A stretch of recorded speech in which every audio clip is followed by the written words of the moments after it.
On peut prolonger le délai parce qu'il y a un retard dans l'exécution d'opérations préliminaires qui sont à la charge du maître d'ouvrage ou de travaux préalables qui font l'objet d'un autre marché.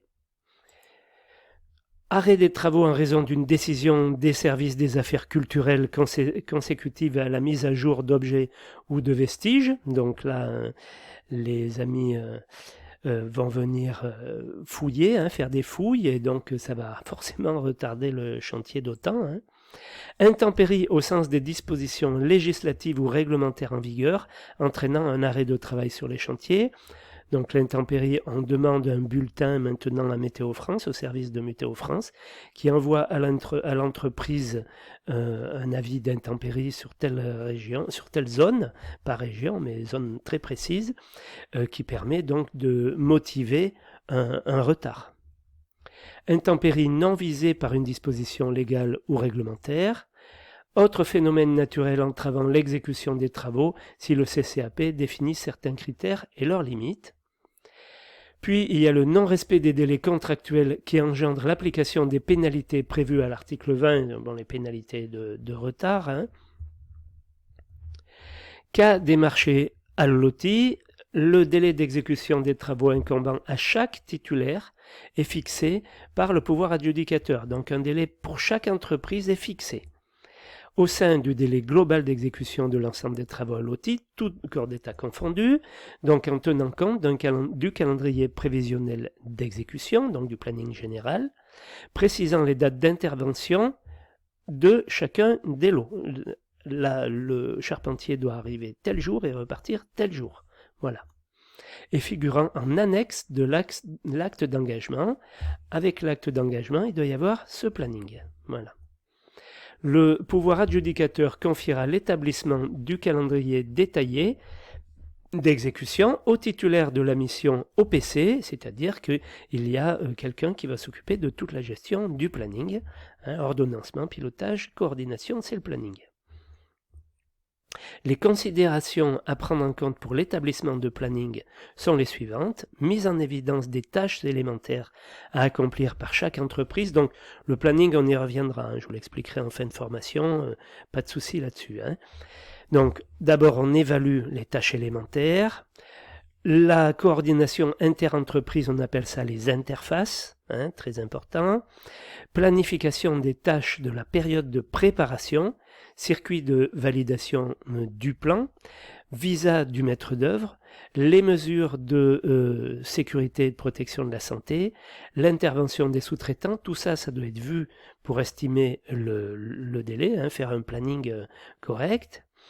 Mesures relatives à la coordination technique, le système des plans d'exécution et des réservations sur ouvrage. Il faut prendre en compte, bien sûr, autant de choses que possible pour ne pas avoir de mauvaises surprises.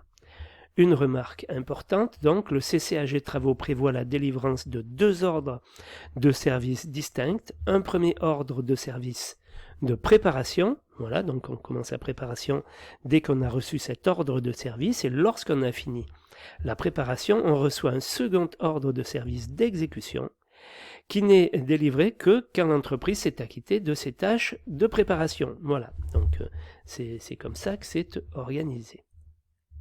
En marché privé, donc la norme 03001 ne fait pas de distinction entre marché alloti et marché global. Les éléments à prendre en compte pour le suivi du délai sont le délai de préparation faisant suite à la notification. Donc un peu comme dans les marchés publics, il y a d'abord la notification, telle entreprise est retenue, et il y a donc à partir de la notification un délai de préparation. La durée de ce délai sera indiquée au CCAP. Si elle n'est pas indiquée, cette durée est de 3 mois en marché privé. 2 mois en marché public, 3 mois en marché privé pour préparer le chantier. Le délai d'exécution, à la suite du délai de préparation, signifié par un ordre de service qui peut être antérieur à la fin du délai de préparation. En marché privé, on fait ce qu'on veut. Pendant la période de préparation, il peut y avoir bien sûr une négociation, un dialogue. À partir du moment où l'entreprise est prête à commencer, l'entreprise de maçonnerie en particulier, elle peut avoir commencé à étudier le système de fondation, tout ce qui va être soubassement, enfin toutes les infrastructures, donc elle peut commencer commencer. Hein, et à ce moment-là, elle peut en parler au maître d'ouvrage et lui dire vous pouvez m'envoyer l'ordre de service quand vous voulez. Le maître d'ouvrage envoie l'ordre de service et à ce moment-là, l'entreprise commence à travailler même si elle n'a pas tout à fait fini la préparation. Voilà. La prolongation du délai en marché privé, donc due aux intempéries suite aux dispositions légales, à la suite d'une impossibilité technique constatée par le maître d'œuvre, par force majeure, par exemple une grève générale de la profession, pour des modifications de travaux ou des travaux imprévus, pour retard de paiement après mise en demeure, là forcément l'entreprise arrête de travailler tant qu'elle n'est pas payée, normal.